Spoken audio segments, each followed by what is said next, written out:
আরজি করে তরুণী চিকিৎসককে নৃশংসভাবে ধর্ষণ এবং খুনের ঘটনার প্রায় 1 বছর পূর্ণ হতে চলল। সঠিক বিচার এখনও অধরা। শুধুমাত্র সিভিক ভলেন্টিয়ার সঞ্জয় রায় ছাড়া আর কাউকে এই ঘটনায় দোষী সাব্যস্ত করা হয়নি। এখনও পর্যন্ত সিবিআই সাপ্লিমেন্টারি চার্জশিট পর্যন্ত জমা করতে পারেনি। এই ঘটনায় প্রকৃত দোষীদের খুঁজে বের করে সঠিক বিচারের দাবিতে অনড় অভয়ার বাবা মা সহ আন্দোলনকারীরা।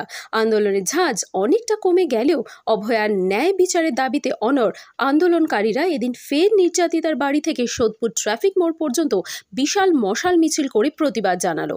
নিজে হাতে মশাল জ্বালিয়ে এই মিছিলের সূচনা করলেন অভয়ার মা। ওই লোকটাকে সবার ফার্স্টে বলি, আমরা অনেকবার বলেছি, আরো একবার রিপিট করছি যে সিবিআই আমরা চাইনি।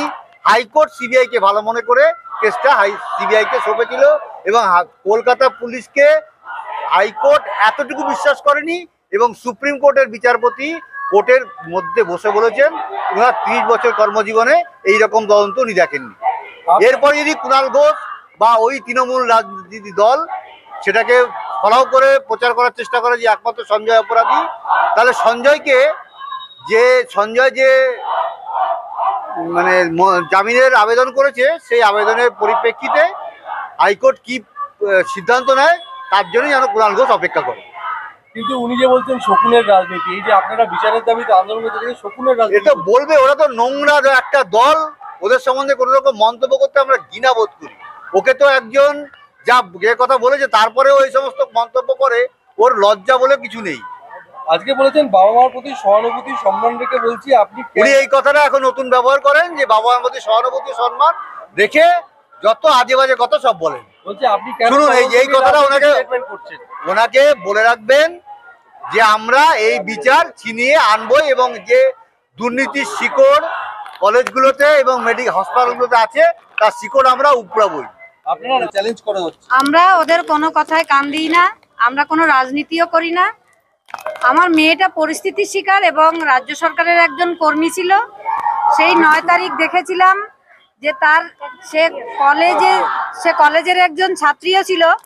তাই যে কলেজে যে থ্রেড কালচার, হসপিটালে যে থ্রেড কালচার, জাল ওষুধ, জাল দুর্নীতি সব বেরিয়ে এসেছিল। আমাদের প্রতিবাদ সেখানেই। আমরা যদি মেয়ের বিচার পাই তো কি হবে, আমাদের মেয়েটা আর ফিরে আসবে না। কিন্তু এই যে অন্যায়ের বিরুদ্ধে প্রতিবাদ, এটা আমাদের জারি থাকবে যতদিন না আমরা বিচার ন্যায় বিচার পাবো। কিন্তু আপনারা তো বিচারের দাবিতে আন্দোলন করবেন, 9ই আগস্ট বিভিন্ন রকম কর্মসূচি আছে, সেটাকে কটাক্ষ করে বলতে যে সোশ্যাল মিডিয়ায় আমরা পাল্টা প্রচার চালাবো, চ্যালেঞ্জ করছেন, কি বলবেন? ওনাদের চ্যালেঞ্জ ওনারা করবেন, কিন্তু আমরা কোনো চ্যালেঞ্জ করছি না। আমরা অন্যায় মানি না, আমরা ন্যায়ের বিরুদ্ধে যেতে চাই না। অন্যায়ের বিরুদ্ধে এই আন্দোলন এটা আমরা জারি রেখেই যাব। কুণাল বাবু বলছেন যে আপনারা বিচার চাইতে গিয়ে রাজনৈতিক স্টেটমেন্ট করছেন, আপনাদের প্রতি সহানুভূতি দেখিয়ে উনি বলছেন যে আমার মেয়ে একটা সরকারি কর্মচারী ছিল, সেখানে স্বাস্থ্যমন্ত্রী আমার মেয়ের বিচার দিতে পারেননি।